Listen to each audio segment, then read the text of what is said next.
I had seen in your IMDb credits that you had done Take Shelter, and I just remember seeing, the flocks of birds, how things were handled, and it was, to me, and kind of still is, the best way to do visual effects is like, that can't be possible, but it looks so real and so organic. So I was like, he did that. I was like, I'm all for it. It's arguably one of my favorite projects, and it doing that changed the course of my career since then. Really? It took me from, being like every other visual effects artist who wanted to work on large blockbusters, which I was working on literally the biggest movies in the world. Because you did the Avengers, right? That, Avatar, Yeah. And a whole handful of other movies. We were just rolling through all these movies, and we had like this little indie film that honestly I don't think a lot of people knew about or wanted to work on because, everybody else is so happy and excited about working on these giant name brand products. And I remember meeting the director, Jeff Nichols, who's super nice. And then we read the script and I'm like, this is cool.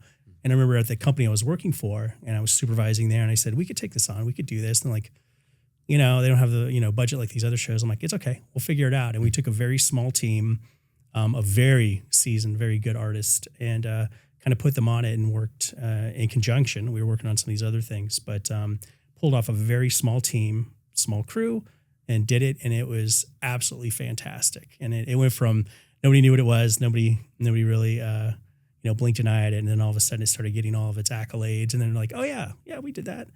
But it showed me that, curated with the right amount of communication, with the right, set of artists, you can make something look really good without, a giant machine. You can do it with a smaller crew and a more adept crew. And it was a story and a script and a project that you really believed in. Oh, absolutely. Absolutely. Everything was great about it. Very collaborative. Like I said, the director was absolutely just on top of everything. And I mean, once you saw the rough cut too, you knew it was going to be a good movie. So what's the experience of working on a smaller indie movie like that versus working on a big franchise movie? Communication. Absolutely. The big ones are they're just like any large project, just communication. They have more people to work on communication, yet it doesn't seem to disseminate. And you've got more creative voices that are coming from multiple directions. And a lot of times it gets confused or contradictory. Whereas in a small indie feature, you usually have the director who's running the show, which isn't always, from what I've seen, the case in a lot of things, and usually a singular vision taking you somewhere. So once you kind of get in that mood and that mindset, that creative flow, it just makes it so much better. It makes it more fun. And more fun means it makes it easier.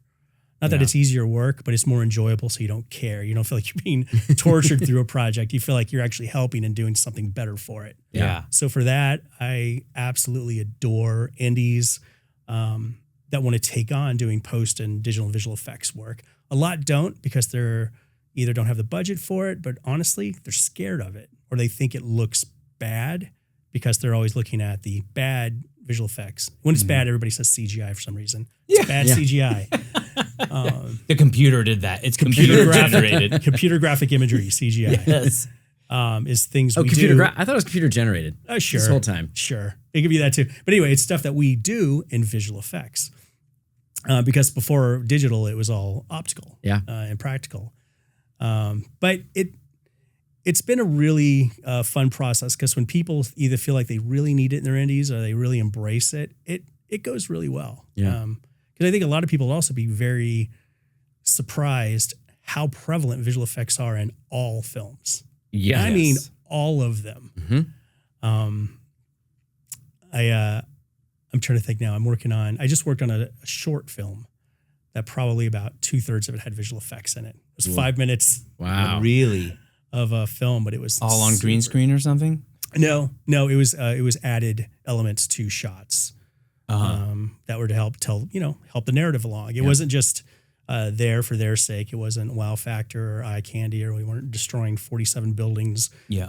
It was stuff to move the narrative along, which is the best stuff. Yes. And luckily, this director had worked with visual effects before in the past, and I wasn't on set for this one, but they came to me after the fact. But at least they knew enough to not do anything destructive to the visual effects. They set things up. They took a lot of extra plates, clean plates, in reference so that we knew, or we had at least the ability to go in and augment these things. Gotcha. So your shot list in pre-production stayed the same once they got done with production. Like they knew you weren't going back to fix things. It was always going to be added elements that they knew they needed when they went into production. Yeah, typically there's always fixes. Sure. There's always fixes. And most of those come from the fact that and this goes for whatever film or studio projects, indies, it's because the shoot times have become so short. People aren't on set for 3 months anymore. I keep hearing 32 days over and over again. I'm like, wow, that used to be a TV show. But because of the shorter time frames, more mistakes are made, more things are seen. Yeah, gotta fix it in more post. continuity is changed, and then they fix it in post. Yeah, I'm not convinced it's any cheaper, but at least it's an option. Yeah. So, walk me through your life now. So, when you go onto a project, are you hired through a company? Are you hired by yourself? Are you hired as a producer, as a supervisor? What does it look like these days? I would say that usually I'll get a phone call or I'll get an email, usually an email now, and an occasional social media message, which is strange sometimes. Get hit up on the gram, get DM'd. I get that. And I'm like, oh, that's interesting. All right. But, and then someone will tell me they've got a project, they're looking to do this. Are you available to talk about it? And then a lot of times, next thing you know, I'm getting sent scripts, boards, treatments, or sometimes an entire thing that's been shot that they need help with. And I'm like, sure, send it over. Let's take a look at it. And then after I've ingested and try to figure out what it is that they're trying to do in the project, and then have a conversation and try to figure out what it is that they want to do. And then, we talk obviously things about, time, budget, and wants, needs, and kind of go from there. And it's probably like most other production companies or vendors. It's maybe 1 out of every 10 will hit. Yeah, sure. No, that happens to us too. We're bidding on things or budgeting a project, and then we will. Sometimes we don't have a visual effects bid, so we're just like, well, I don't know, I'll slug in a few $100,000 and we'll figure it out. And that happens because you have to turn it around in 24 hours. So you don't have time or even like the understanding of how to communicate what it is that you need to do, because maybe you don't have your director on board yet. And there's all these factors. And then projects circle back around. We just had one that we just did. That was a year ago. A year ago that we bid on it. And I was like, oh, I thought that was dead. Right. Right. You never sure where they're going to drop from. Yeah. Yeah, sure. Are there still? Oh, go ahead. I was going to say, are there still like the big visual effects companies? So many of them that we had worked with over the years don't seem to be around anymore. No. Who's doing all the big movies now, or how is that done? I don't know if I or anybody else really knows. Most. Well, this will be exciting. Yeah. So most the brick and mortar visual effects companies that house staffed artists are gone. Yeah. And they have been, and they've been slowly bleeding out for a long time, where, you would go into a company, you'd have anywhere between 20 and 100 plus, depending on what size. And they were great. They were incubators for technology. They were great collaborative efforts. And then a lot of them were sweatshops. Yeah. So it was a little bit of all the above. I enjoyed my time when I worked at them because I got to meet a lot of great people. I got to learn a lot, both about digital and production. Sure. Because one of the things I always harp on is just because we're digital artists doesn't mean we don't know anything about practical production, because we have to learn that too. So it was great for that. But as time went on and, margins got thinner, and there's multiple reasons for that, overheads got bigger, I think more and more people started getting hired on as freelance or contract workers. So, bring them in, release, companies not having to pay for their medical and so on and so forth. Right. Because there is no union for visual effects. Right. I will yell this forever. I know they say they're unionizing it. There's a union that champions for them. It is not an industry union. It is a unionization against your own private company. So that's not really as sustainable as the film unions are for everyone else. It's a totally different thing.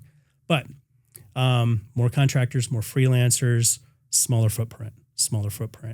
And when you get these enormous features that require a large team of people, they'll scale up, and sometimes they'll have a physical location.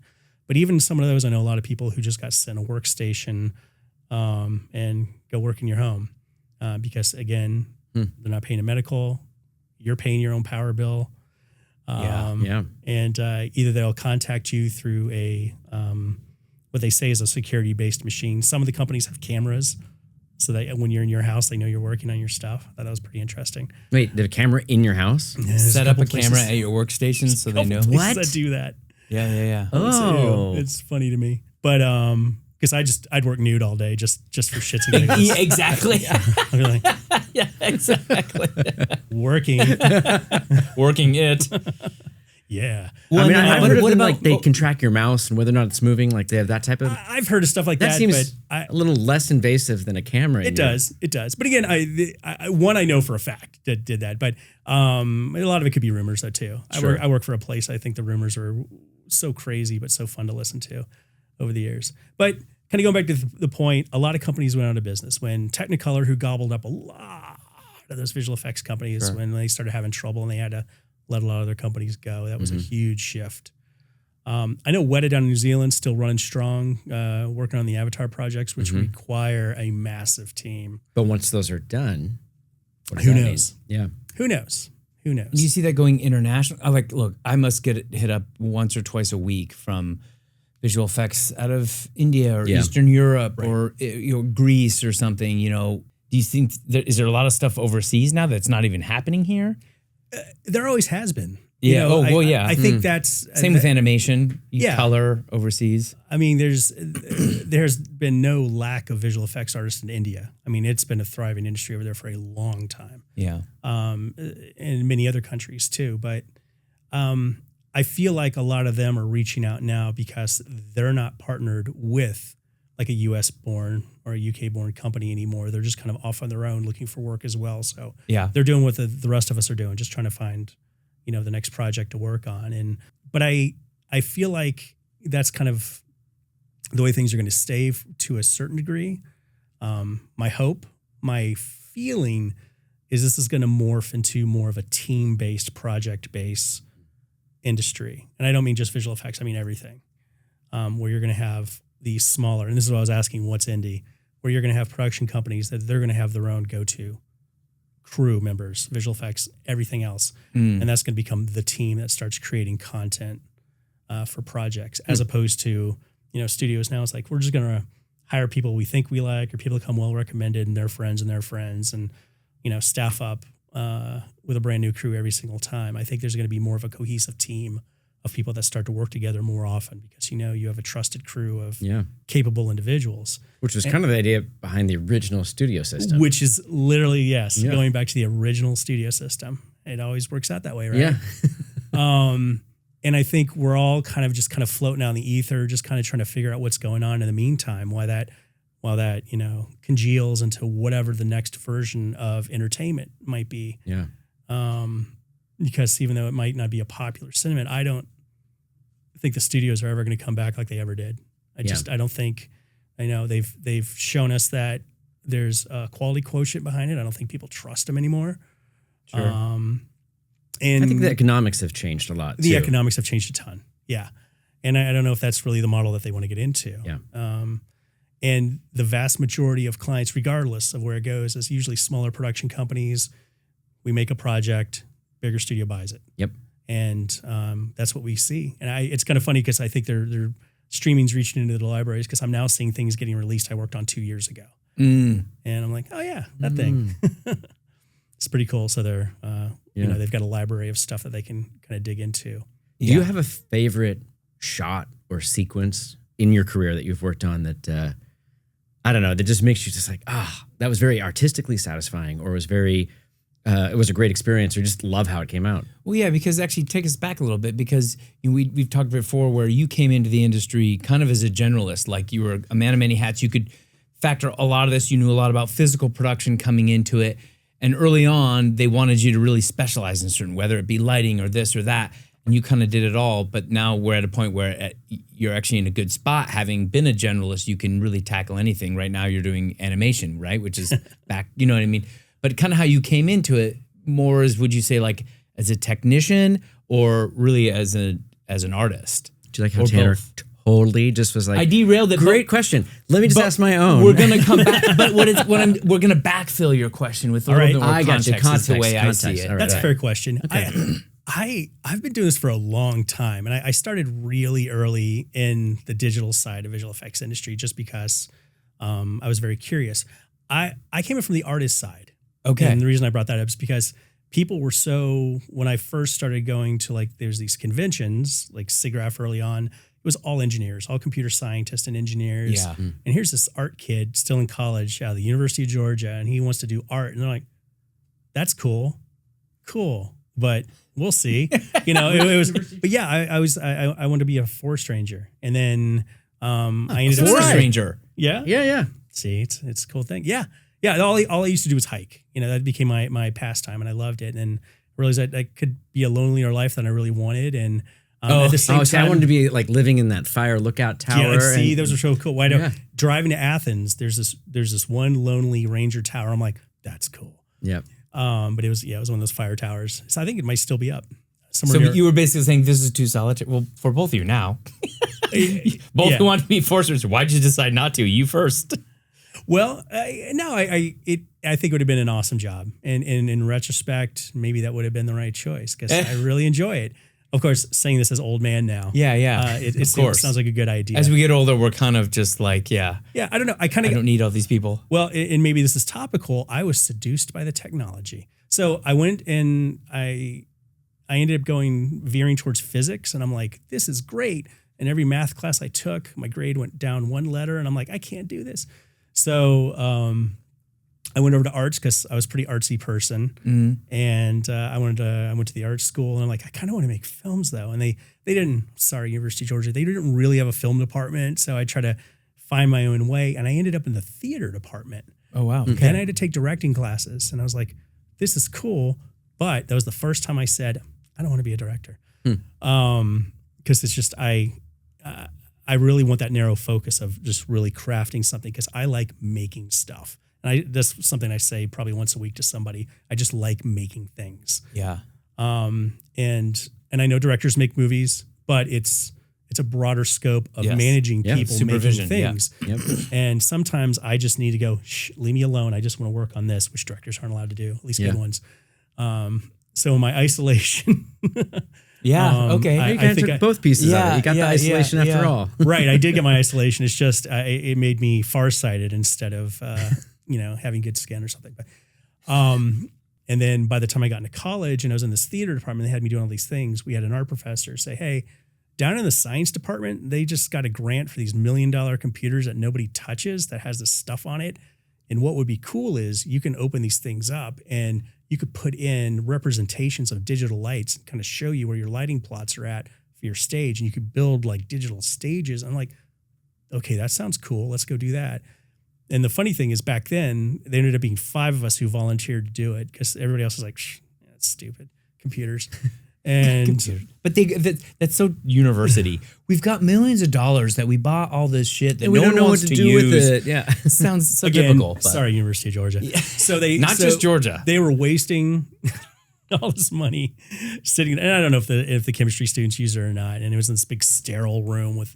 So you were like in a lab. LED, it was a lab, and it was loud. It's and like war games type of is what I'm picturing. Kind of, because there were those desktop SGI computers, these giant, humming heat makers. But we just started, and we had no manuals. We just started messing with this software, which was Alias Studio, which has now evolved eventually into what Maya is today in 3D. Okay. And I just started messing around, started making stuff. What was your first job, or like what would you consider like your?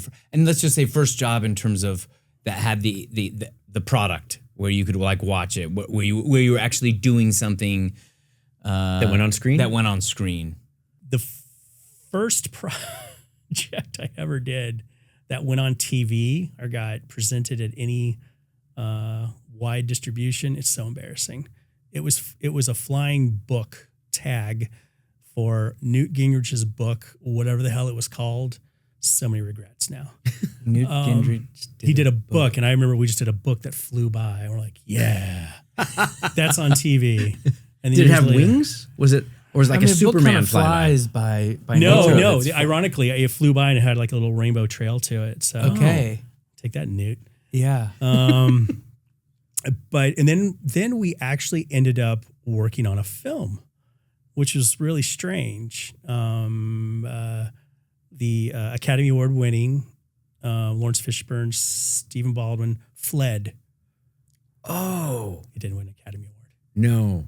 And we ended up doing what we did. I think I saw that. We did like this, we did one of those things where it's like, here's a laptop, put an interface on it because we were doing interface. So you were compositing the screens. Well, we weren't that good. So what we did is we created an interface, and we had a guy who literally made a working interface for the actors, and it played in camera. For playback. Yeah. Okay, gotcha. Well, but it was one of those horrible 90s, like, this is what the internet's going to look like. Yeah, it had of course. things flying. He flew through a tunnel, and there's like a little ferry flew up. And yes. maps unwrapped, and it was just horribly embarrassing. But we worked on a film, so we were super psyched. So but alas, they wanted to start getting into like animated feature films. They made one eventually, but I wanted to do more live action integrated stuff. So I ended up taking another job with a commercial facility, and then it took off. But then I came to LA, and then I realized, there's a lot of people, and the whole melting pot idea. Because again, you'd meet like 2 Californians a year, and then everybody else was from somewhere, and everybody was really good. So it was horribly intimidating, but also very exhilarating because you're going to learn something, and you did, both good and bad. You learn. You learned a lot about skills. You learned a lot of bad things about behavior. But I liked it, and I did okay. My personality didn't completely mesh with the Los Angeles market, I found out. Yeah. Well, one thing, and we're going to get back to your original question. I gave up. Because I think it's a good, no, we're coming back to that for sure. But we can talk about one of my least favorite things within this industry. And when you come at something where you're like, I just want to make something, and then you soon realize all the barriers there actually are to just getting to that end, and the politics, studio politics within particular productions take over. Was that something that was kind of surprising to you, from like being able to be on the ground and making stuff and then going, oh my gosh, there's this whole bureaucratic kind of machine that I have to like navigate through just to get to make something. Yeah. Yeah. And this is exactly what I meant by my personality. I don't know if it's the Southernism in me, because my parents, but I came from be very honest, be very matter of fact, and hold your ground kind of rearing. That rubs people the wrong way. And in very political work environments, I found out. Yeah. Because people would say something absolutely wrong, or they lie to your face, and I'd go, you're lying. And I'd say it out loud, and that just completely threw people for a loop. Especially LA. Plays better in New York, I bet. It plays way better in New York. Yeah. And I think that's why I said I really enjoyed New York, because they're like, you're right, I'm lying, let's fix it. As opposed to here, like, I'm disgusted. I'm like, dare you? How dare you? Yeah, and I would. And this, if anybody watches this, there might be a couple producers out there they're probably going, oh, it's that guy. He yelled at me. Because you probably did something bad. Yeah. And usually the things that made me mad were somebody did something to put more onus or work on the crew below. That is the thing that sets me off the most. Yeah. By far. I am all about being fair. I don't mind working extra. I don't mind putting in a little extra work to get things done. And I absolutely love collaborating, but I do not like. Do you have like a non-specific example or a specific one if you want to? Well, and two, Chris, well, I was going to add to it, but just answer his question first. I was going to yes and. Okay. But well, no, go. Yes go. And ask another question, I think is what I'm not going to throw anybody under for anything particular. But I've been in situations where I have been like, one in particular just drives me crazy. So I knew there was friction. I worked with this team that was so good. I love them, both as artists and people. I loved seeing them at work, but I hated seeing the employers, because I felt like it was one of those places when the crew was on and the crew was honestly subverting their ideas. They were doing an amazing job, and they were reaping the benefits. They were getting rich, having your crew do the right thing, right? And I remember one particular time I just had enough of their both professional and social bad behavior. And I had a director coming to me. He says, I want to do this, talking to me directly. I'm like, oh, okay, we can do that in a meeting room. And then I would leave and I go and work on something, and then something would change in another bay. And eventually the director came through, and he didn't even, stop at the front desk or stop at the meeting room, or he came and found me individually in the facility and said, what happened? I thought we were going to do this. I'm like, we did do that. He goes, why did it change? I'm like, I didn't know it changed. And I went, oh, okay. Well, someone else changed. I said, well, someone else has changed direction. He goes, but I'm the director. I'm like, that's not me. He goes, could you change it back? And I went, I will, because you're the client, right? And that's what we're supposed to do. That's what any boss would tell you, the right thing to do. And I did, knowing full well, as soon as I did that, me and one of the bosses were going to have an enormous amount of friction. So the very next thing I did is after I made that change, I went home and I started looking for another job because I knew where this was going. And wait, and take me back. I kind of lost the thread. If the director wanted the change, who was not going to want that change? Who's going to? Your boss? And why would your boss want something different than the director wanted? Just because that's what the boss That's a great question. So anyway, I just want this thing to be done and look good, and you know, just be a good worker bee. And I knew where this was going to go because I knew what their personalities were going to dictate. And the next 2 weeks were amazing because I know they wanted to fire me, and I was so liberated because I'm like, it's coming. It's coming. And I'm even telling people, I'm like, oh, they're totally firing me. By the way, I had just lined up a job. I knew. I knew. Yeah. And then they did. They did. Actually, they didn't. What really happened was they paid me to leave. Oh, even better. I was like, okay, thanks. But again, it's just, and I'm like, why? Why? Yeah. You know, I wasn't rocking the boat. I am protecting your interests. Yeah.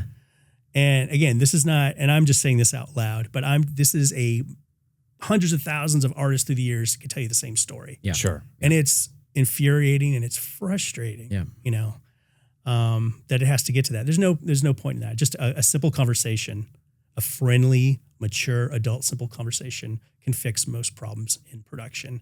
And I felt like there were certain times in my career where I couldn't even get that out of anybody. Yeah. And I'm like, why? Yeah. Yeah. It's not the point. Well, I feel like that's one of our pet peeves, that is when there's ego and this need to be right, and it supersedes the goals that everyone has of creating something together, you know, and somebody insists that their way is better than everybody else's. And what, I mean, the idea that it's better than the directors, because I've seen directors with bad ideas, right? And you're all kind of like, ooh, there's a better way of doing that.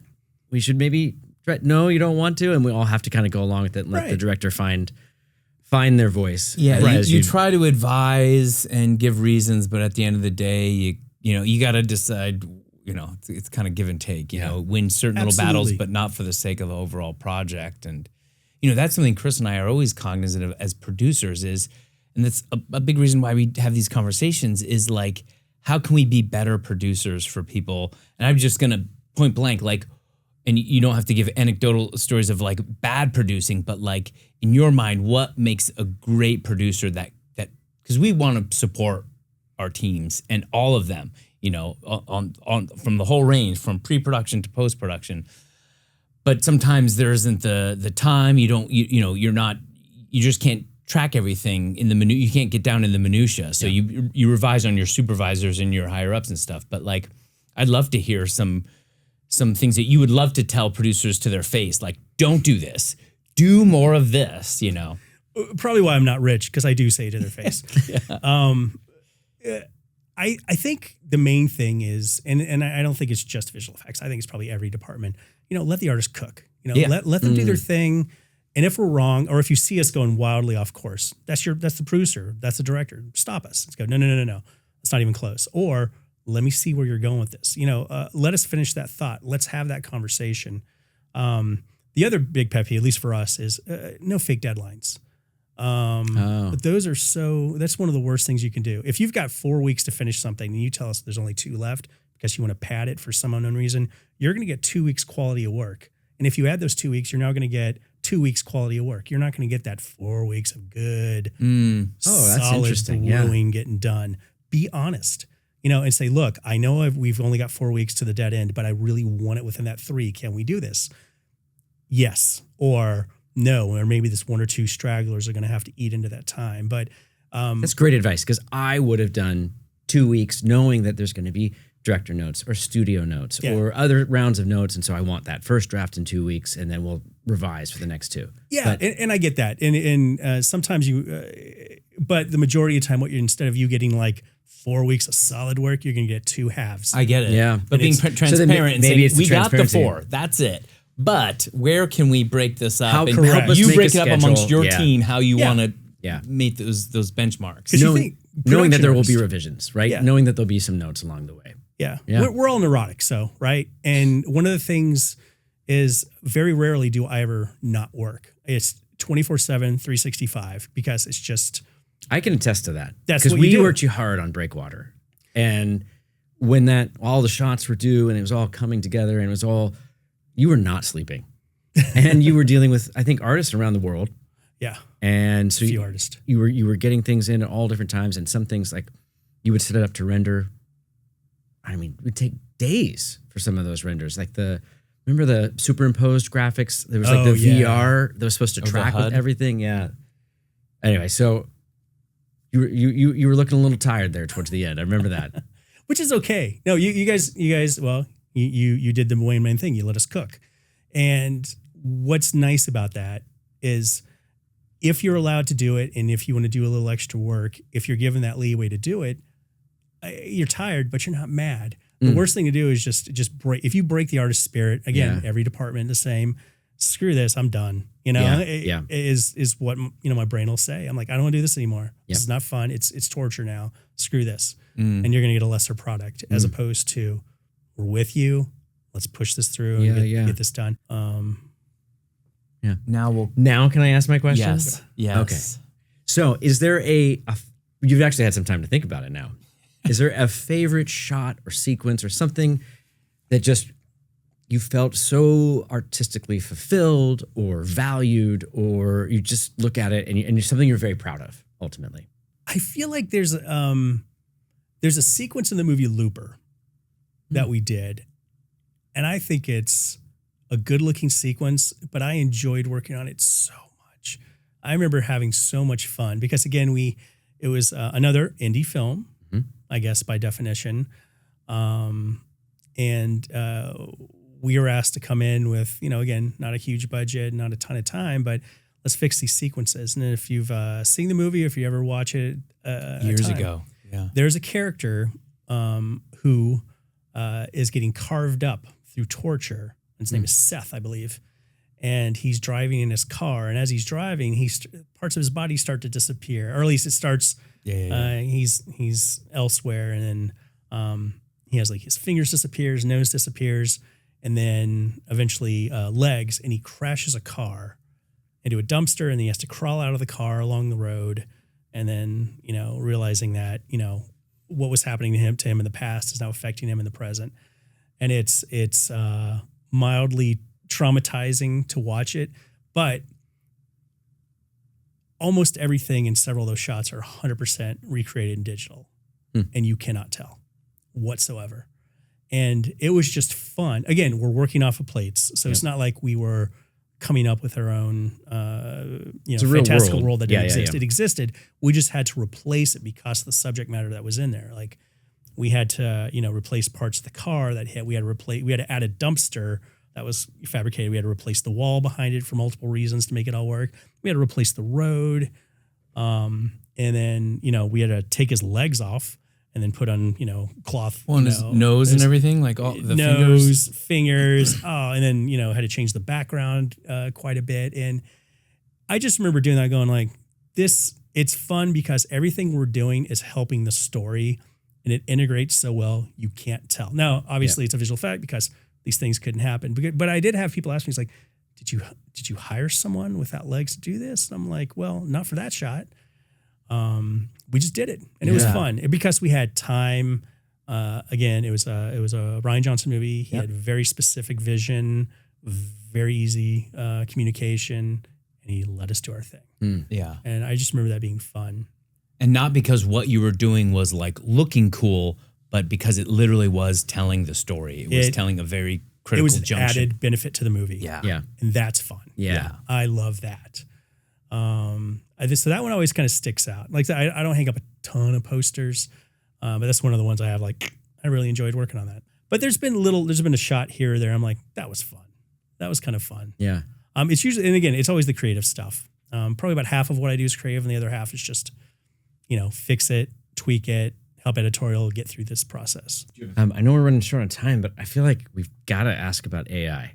right? And everybody's going to talk about AI. Everyone's got to talk a little bit about it. Yeah, and obviously since you've been in this space for so long and have, started on the computers you started working on, and a lot of people think AI is going to, every day I see something on LinkedIn or whatever, Hollywood is dead. Watch this 2-second thing and see all this, and like, it's over. We're cooked, bro. Yeah. Yeah. I think it's going to be a really interesting tool that people can use. Honestly, I see it being pretty interesting for editorial to come up with some ideas. Yeah, it's like previs kind of thing, you mean? Oh, absolutely. Yeah. Absolutely. But I think the thing that people need to realize is, again, this is hundreds of billions of dollars have gone into AI server farm construction and software development so that, let's say, the film productions in particular can make a few $1 million. It's not like it's a cheap solution that's going to make them tons of money. Yeah. It's a really painfully expensive infrastructure that comes back with somewhat of a moderate solution because you're only going to get so much back in return. Now, do the slots hit sometimes? Absolutely. Magic. But how often is that going to happen? Yeah. And I encourage people, if they're like, look at that movie, because everybody has such a visceral reaction to it. Like, they're just like, oh, I can't even watch it. It's the end of my career. I said, but sit down and watch some of this stuff. And again, it's neat. But again, I'm not against it. I'm very agnostic to it because back to my original score, I've got the Wanderlust too. I really want to play with this stuff and do some neat things. But the name of the game for filmmaking, TV shows, content creation, whatever, is about very methodical control of telling your story. Absolutely. That's the good stuff. Yep. What you do not have is methodical control of what this does. And they're like, bro, you could just change this. I'm like, no, you can't. It's so hard. And eventually, if you really want to get what you want, you're going to have to go in and tweak and basically look at this as like almost like a customizable Shutterstock, right? You know, hey, that kind of did what I did. Or can it give me assets that I can be used in something else? And I know the thing you're going to keep hearing over and over again, and it's what drives me crazy, is it's going to get better. I'm like, is it? Has it? Because the way these things have been trained is they'll train them in a certain way to focus on a certain kind of look and action and something that'll integrate with what it is you're trying to do. And this is where I see the power in it, by the way, because if you are one of these few larger facilities, or if you have someone or somebody's who can then train things locally for what you want to do, it might be able to do specific things in a way that tells your story, your narrative. So maybe, but still there's going to have to be a lot of tweaking, a lot of back and forth. And if you're local, obviously, either you have to rent some machinery, which is going to be painfully expensive, because I think we're in the drug dealer phase right now with a lot of these companies where there's like, it's just $250 a month. I'm like, for now. Yeah. Because again, these companies are losing money, billions upon billions of dollars, hand over fist. Yep. And a lot of the companies that have been living on investor money, I'm going a little bit out of my realm here, are about to get converted to debt pretty soon. And we're going to really see what happens. So those paywalls will be significant.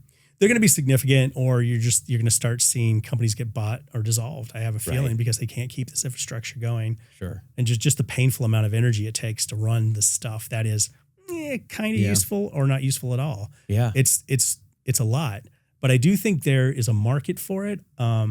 Unfortunately, like you're saying, I think people are okay with crap. We saw that with animation starting in the 80s, where it's like, hey, look at old Warner Brother animation from way back when. Right. It is so beautifully animated. And then by the time you get to the 80s, they didn't even finish inking the stuff in, and they'll just have a still frame. So there's going to be a market for crap, and there's going to be a market for okay. But it's strange to me that the same people, and I want to tap my pocket because I was getting director notes, right, for a project I'm working on, and then like in the upper right corner, there's these 8 pixels that I'm like, oh dear God, okay. Right. You're telling me the same people that want maximum security, who want pixel control of everything, are all going to just go, yeah, whatever, pull the slot. Yeah. Hopefully it works. Whatever kicks out, it's going to be awesome. That's a good point. Yeah, what the hell? Let's just roll with that. Now, and is there, do they like, we lied. It had nothing to do with quality. It's all about just, pumping out crap for cheap. Maybe that's the truth. And it probably is to a certain degree. But I do think there's going to be a market for quality. Mm-hmm. Yeah. And there's also people who just don't want this, totally. and they're going to have a negative response to it, especially for the next Lord knows how long. Next generation, people in our age probably, group yeah. next. Maybe because I also have I have a teen who thinks the stuff looks horrible, and they seem to have a better eye for it too. Yes, yeah. Like sorry, Mom. My mom's like, I don't know, it looks real to me, but my son's like, that's so AI fake, because they know. Yeah. They absolutely can see this stuff. Is it going to be disruptive? Absolutely. Is there going to be a use case scenario in certain places? Absolutely. Is it going to replace your job? Probably not, if you're working on projects that want to maintain quality and control. Mm-hmm. Yeah. And I think that's ultimately where it's going to go. Yeah. The next year is going to be very interesting, not for how more disruptive it gets. I'm going to think a lot of the glass houses around it are going to start falling. Mm-hmm. Yeah. It's going to be very interesting. It will be interesting. Like, one thing I will say about AI, and it hurts me to say that. I call it machine learning when I'm talking to people. After a while, I stop it, because there is no such thing as artificial intelligence. Right. It does not exist. I will say this to the camera. We do not have thinking machines. They do not exist. This is Python-based, libraries of information that's been scraped from the internet. Yep. It is something that you or someone else has created, that it has ingested, and is being curated by a software company to then give it what it thinks is the best solution to what it is you're asking. And now it's out of material. That's what we were at an AI panel for the Producers Guild, and they said pretty much everything that has been human created has been consumed. Absolutely. And so now it's consuming its own creation for learning. It's like a human centipede eating version its own tail. Yes. Better yet, it's clones interbreeding. And but again, that's why I think, you're going to have people who are digitally adept will know how to train your own models. And here's what I love about this, because it's going to bring us back to where we were in regular production. To train your own models, like, to me, what's going to be disruptive, and I think we talked about this before we got on, was I think camera gear is getting easier to obtain and cheaper, because you can get some really nice quality and out of some not as expensive glass anymore. And you could set up a rig much like what's around the room here that's looks pretty good, and it's not as prohibitively expensive for people to start up their own productions, and that's cool. But anyway, to train these models, what you're going to start seeing a lot of is people in visual effects or whoever on production or pre-production. You're going to start going on set, not just taking information and maybe taking like some photography or getting clean plates, but you might be into 360 digital footage that you might start taking, or maybe LiDAR scanning the sets and doing stuff like that. Why? Because now you have taken your location, you've digitally brought it so that you can augment it in post if need be. Yep. Or something that if you do that even beforehand, that's something you could work on, augment, and then have that thrown on another disruptive thing, an LED screen. So you're in a volume stage. So instead of maybe even having reshoots, or if you want to finish production, or let's say your whole movie has to be in, the golden hour, just, get that footage and go on stage and shoot the rest of it. So, but what I love about that is it's not putting, live action crews out of work. It's just having you collect more assets. Yeah. Yep. It's collecting really your master locations become masters, and then you can use that. Right. And I was talking to a photographer about that. He goes, well, I don't want to do that. I'm like, dude, that's kind of what you do already. I mean, truth be told, you're gathering assets for the editor, and then we're augmenting on top of that. Yeah. Yeah. Because I say this every single show, every time. And I probably said it to you guys too. We don't know what we've got until we see the edit. Yeah. And then we know. Yeah. So yeah. Fun stuff. Yeah. Speaking of that, we don't know what we got out of this podcast until we see the edit. Yeah, it's true. Hopefully it'll be exciting, but hopefully I didn't say anything damning or get myself in trouble. Nah, I don't think so. Fine. You'll be fine. We say that. Nah, don't even worry about it. He signed his release, right? Yeah. Chris said things and stuff. Well, Chris, thanks so much for taking time out of your day to come out here and chat with us. We really, really appreciate it. And like I said, the guy does fantastic work. Yep. If you're a producer needing a great visual, I don't know if he needs the work, but I'd highly suggest giving Chris Wells a call or a DM apparently on Instagram. He answers those. I prefer emails. Okay, you check emails. Well, you checked my email, so that I do. That was actually relatively quick. I do. So, I always tell people, please email me. I'm one of those. I still leave my phone somewhere, and I do the phone search at least twice a day. Oh, I won't answer a call. I never. No. Yeah. Here's a question for you guys as producers. Do you never answer a phone? You never pick up a voice phone call? No. Not now that I mean, if I'm in an active production, yes. But if it's a random call, if it comes through the office, then no, never. Do you work with younger crews that never call? Oh, 100%. Yeah. It's all text. And some that only text, Simran. And she's right there. To everyone. Like I'll get notes. I'll get like long list of notes on a text and a link. I'm like, don't know. Just really, please send it to my email or call me. I might have gotten invited to a wedding via text, Simran.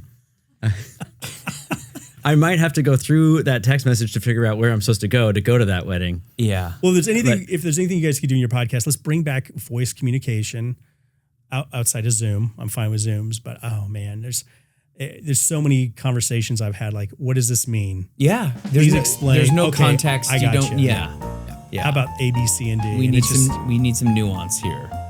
Well, thanks again. Thanks, Chris. guys. Really Yeah. appreciate it. Take care of yourself. We'll see you all next time. Hey listeners, if you've got a burning question for Chris, Tanner, or one of our amazing guests, we want to hear from you.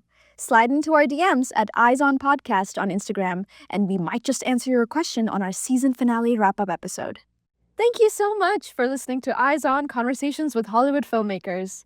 Eyes On is hosted by Chris Hanada and Tanner Kling and produced by Simran Porwal-Johnson and Jonathan Mizrahi.